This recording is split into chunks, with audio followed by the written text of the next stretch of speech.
So on the Homeland Security and Governmental Affairs side of things, Dr. Anthony Fauci has been held in a sort of contempt. Hang on here. So normally, to be held in contempt of Congress, this has to happen. There is either a committee vote or there is a floor motion that says, I think that we should hold Steve Bannon or Peter Navarro or Wendy the waitress for contempt of Congress because they didn't do these things. They violated the law by doing something wrong under oath, or refusing to answer questions, refusing to show up for a subpoena, that kind of a thing. And so then once the committee or the motion on the floor says we should hold this person in contempt, it then goes before either the House or the Senate.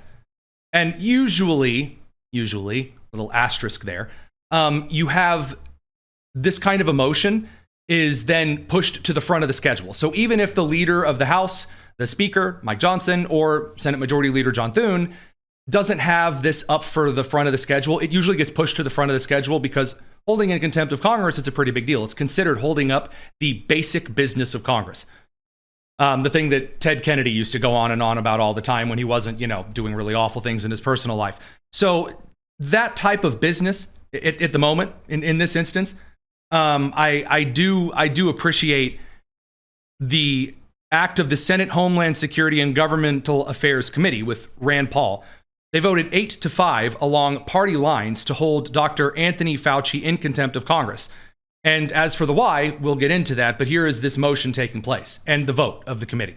Seeing no other motions, the question is on reporting of an original resolution regarding contempt of Congress. The clerk will call the roll. Senator Johnson. Yes. Senator Langford. Aye. Senator Scott. Yes. Senator Hawley. Aye. Senator Moreno. On behalf of the millions of people harmed by Anthony Fauci, resoundingly yes. So the reason that Moreno took a little extra bit of time there to answer that question, that is, Fauci is why Bernie Moreno ran for Congress in the first place, or ran for Senate in the first place. Senator Ernst. Aye. Senator Moody. Aye. Senator Peters. No. Senator Hassan. No. Senator Blumenthal. No. Senator Fetterman. No. Senator Kim. No. Senator Gallego. No by proxy. Senator Slotkin. No by proxy. Senator Paul. Yes. Mr. Chairman, on the vote of those present, the yeas are 8, the nays are 5. On the vote by proxy, and for the record only, the yeas are 0, the nays are 2. On this vote, the yeas are 8, the nays are 5, and the motion is agreed to. Okay, so here's where things get a little bit interesting. And the reason I say a little bit interesting is I'm just a smidgen, a hair, a dot, a tittle, confused about this particular vote. And I'm not trying to mince. So many of you have reached out to me today that I've tried to dive through this. We have Cully Stimson from the Heritage Foundation, who also sent a little bit of something over just for you guys because I did not feel qualified to answer this question. I'm going to explain what's going on here by the use of experts far better than I am. It's the Tony Kinnett cast here on the Daily Signal. Okay, so normally after a committee or a motion comes forward to have an individual held in contempt of Congress, either the committee holds a vote or the general, if you bring a motion before the House or the Senate, they vote on it right then and there. Usually less of a chance for that to work. Then in the Senate, you need a 60 vote, and according to the last rules, a 60 vote majority to actually hold that person in contempt. And then once that person by the Senate, by the entire Senate, by the 60 vote majority in the Senate is held in contempt, that is then sent over to the DOJ, who is very strongly advised with very firm finger pointing, go get this man or woman. Go get them and you bring them here. All right? That's usually the procedure here. It's a little different over in the House on the ratio, but in the Senate, it's according to the last rule, it's a 60 out of 100. That didn't happen here. Rand Paul immediately and directly referred after the committee vote over to the DOJ. So it's sort of a contempt, but not really in the same kind of contempt. So the law sets out a process according to Cully Simpson, and the past can give us some insight into the range of possibilities. Quote, the federal contempt of Congress statute can be found at 2 U.S. Code, section 192. In summary, it states that any person who has been summoned as a witness, either by the House or the Senate or the committee thereof, to testify and or to produce documents and who fails to do so, or who appears but refuses to do so, is guilty of a misdemeanor. The penalty if convicted is a minimum of 1 month in jail and up to 12 months, and a fine of no less than $100 and no more than $1,000. Congress can't adjudicate criminal cases, though, Cully Stimson points out, so federal law lays out what's supposed to happen next. Now, if they follow the letter of the law, the chairman of the committee, Rand Paul, or his staff, prepares a factual statement and then sends that to the president of the Senate, who is, as you know, not Senate Majority Leader John Thune, would be Vice President J.D. Vance under Article 1, Section 3, Clause 4. Now, from that point forward, the president of the Senate then moves to certify the contempt citation if they so choose, if Vance so chooses, and gee, I think I know which way Vance is going to go, and then sends that citation to the D.C. U.S. Attorney's Office. Now, then it gets into a little bit of a hairier question as to whether the U.S. Attorney Office must hold in contempt or can decide not to, or how aggressively to pursue it. Because again, Congress can't do the adjudicating here. The base seems to suggest, though, that the Department of Justice and the U.S. Attorney's Office, even with a committee vote, though it's not technically the same kind of contempt being held in contempt as a lot of media outlets reported today. And again, this frustrated me because I said there was no way that Fauci was going to be held in a full Senate vote committee contempt, or excuse me, a full Senate vote contempt of Congress. I even bet I would wear a Minnesota United soccer jersey if he was. This is a committee contempt. I really have never seen this before. Not that I'm the most experienced person ever. And I'm just trying to be really, really, really transparent with you about my shortcomings. Now, Jersey Dan in the comments says, isn't there a jail on the premises? Yes. The one thing Congress can do is vote. And I know that the House of Representatives can do this without the Senate. I believe the Senate needs the House to confirm it. There is a special little jail cell in the Capitol just for people who the DOJ refuses to bring into contempt. So now what's going to happen? Well, that was actually answered to us today by the Department of Justice. And then who said they would review the Senate Homeland Security and Government Affairs Committee vote. Then Senator Rand Paul took a minute to actually explain some of this stuff to kind of the broader media asking him questions. Here's what that sounded like.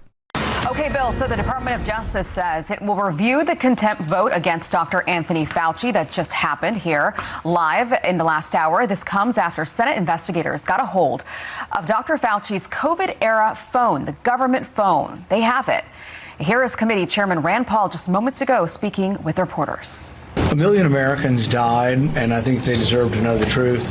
Anthony Fauci has advocated for dangerous gain-of-function research for 2 decades now. The question why is not a question that he can have liability for. He was given a pardon. Interestingly, the pardon starts in 2014. That's when the funding of the lab in Wuhan started. So I think he should answer questions. As far as pleading the fifth when you have a pardon, all you have to do is tell the truth, just not commit a new crime. But if we were to grant him immunity from telling the truth, of what value, would his testimony be? That's correct. And on the legal stature there, I have no issue at all with them holding him in contempt. It's very, very clear. Either you accept the pardon or you don't. And by the way, that's some of the comments that those of y'all left to me, explaining the kind of the very black and white structure there, which I agreed with really from the beginning. I just didn't necessarily take a strong suit on it because I try to be, again, really clear with you guys when I know something for sure and when I think there's something going in this direction, and then when it's just pure speculation. Even if you would prefer that I be a know-it-all and forever be an expert in all things, that's just not going to happen. Now, there is something, there's a couple of things here that are really funny. Funny thing number one is that he's also likely to be prosecuted in Florida. So the Attorney General of Florida, Utmeyer, I'm probably pronouncing the name wrong, it happens, is also pursuing charges on Fauci. And I said you're likely to get a couple of states that do try something here. Now, do I think that other nations are going to be able to hold anything? Like if he steps off the plane into the UK, are they going to prosecute him? No, they're not. But there are two groups of people who have very, very different opinions. And I love it when this happens. You have Democrats in Congress and then Fauci's attorney who say this is really, really, really bad and outrageous. And then you have the Democrat strategists and media crew who are saying, yeah, there's a little something to this. I love it when there's that split because aren't you supposed to kind of listen to the strategists who tell you how to win things? Anyway, Dr. Fauci's attorney, David Schertler, this is a tweet transcript according to Bill Malugin here. He says, responds to today's contempt vote in the Senate, quote, today's partisan committee vote is a crude political stunt intended to punish Fauci for exercising his constitutional rights. The Senate should reject Senator Paul's meritless and politically motivated contempt resolution. So there's the argument from the attorney that this should then go to the Senate. For years, Senator Paul has proclaimed anyone who would listen that Dr. Fauci should be prosecuted and be put in prison.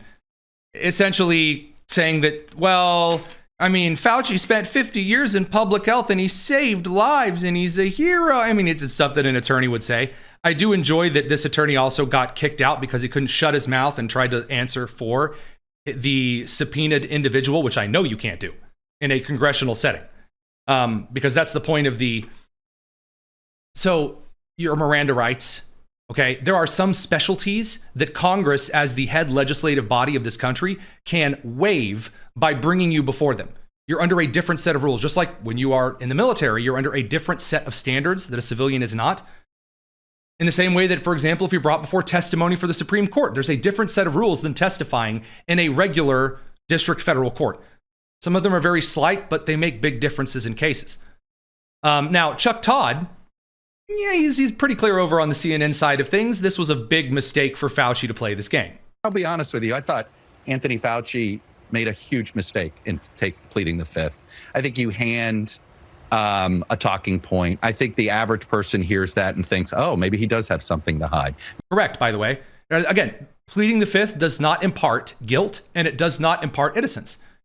It is a, I don't want to do that kind of a thing. And that's how it always was meant to be. However, the circumstances around the fifth are what's really interesting. Because if there's no pardon and you could be on the line there, well, then yeah, pleading the fifth is kind of a understandable thing. You don't have to actually put yourself in the direct crosshairs of your own conviction. However, if you've already been pardoned for it and you're pleading the fifth, well, then what's the pardon for? Maybe he is fearful of something. And knowing how the current world of Washington works, I understand why a lawyer gave Tony Fauci the advice to say, take the fifth. Gigantic mistake. And it's a terrible end to his legacy. And I'm sorry it happened. I get it. I understand the risk averseness that lawyers can do sometimes. But I think it was a PR mistake. And I really think it harmed the perception of public health, Brianna. What he really was about to say there, I really think it harmed the public opinion. The public opinion of, again, the kind of media structural setup that was supposed to be absolutely perfect. It was supposed to be perfect. And by the way, to make this very, very clear, when you have someone like the Secretary of Health and Human Services, Robert F. Kennedy Jr., go on and face off against Dana Bash and makes it clear you only choose to be a tough journalist sometimes. Other times you're just taking talking points. You choose when to call someone an expert, and then you choose when not to call someone an expert. And then you call yourself objective, which, by the way, that's the real crime there. I will tell you that I trust some experts more than others, but I'm also very open with you about my bias because I don't think there's such a thing as unbiased anything. Then you can separate the good from the bad. Dana's never really done that, though. All you know how to do is repeat things that people told you and say, trust the experts. That's what you did during COVID. Now we know that Anthony Fauci, who was the expert, was lying about everything, about masks, about social distancing, about natural immunity, about the transmission from the vaccine, about the source of COVID. He was lying, and you were punishing people for not trusting the experts. And now you're rolling out the experts again to talk about something that you have no personal knowledge of. Okay, well, guess what?